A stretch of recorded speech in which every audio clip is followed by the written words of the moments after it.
Death toll from a weekend fire that tore through a California warehouse that doubled as an artist housing collective now stands at 36, and that number is expected to grow. Officials have activated a criminal investigative team now to look into what some are calling illegal housing. NBC's Steve Luke is in Oakland with the latest.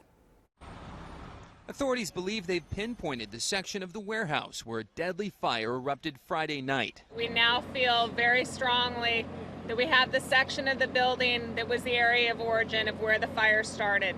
Structural concerns caused firefighters to pause in what is slow and methodical work. Working under a wobbly, potentially collapsing exterior wall is extremely dangerous. For several days, they've combed through mounds of charred debris in what remains of the ghost ship warehouse, the building home to dozens of artist studios and illegal living spaces, piled high with wooden pallet staircases and a maze of furniture. That place was a death trap. Shelley Mack, former ghost ship resident, called the warehouse a disaster waiting to happen. There was always candles, there was always fire.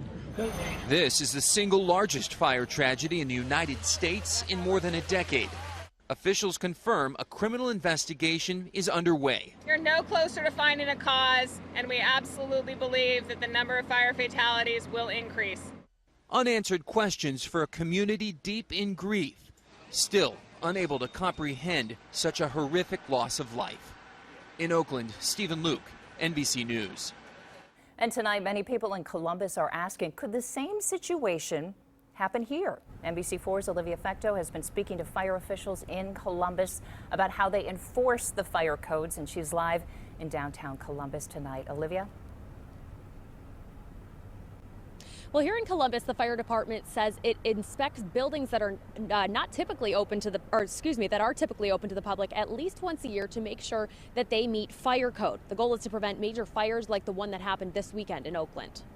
I don't know how many more people are left in there. We have no idea. Fire officials in Oakland, California are dealing with the aftermath of a devastating warehouse fire at a building known as the Ghost Ship.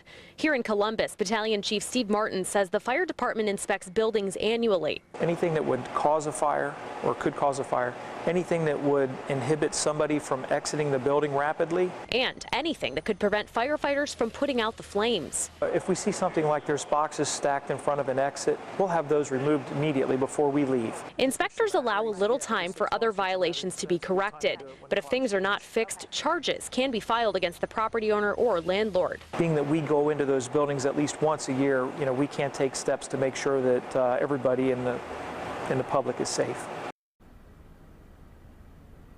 And coming up at 6, we'll explain why the search for the bodies there in Oakland had to be stopped temporarily. For now, we are live in downtown Columbus. Olivia Fecto, NBC4. Thank you, Olivia.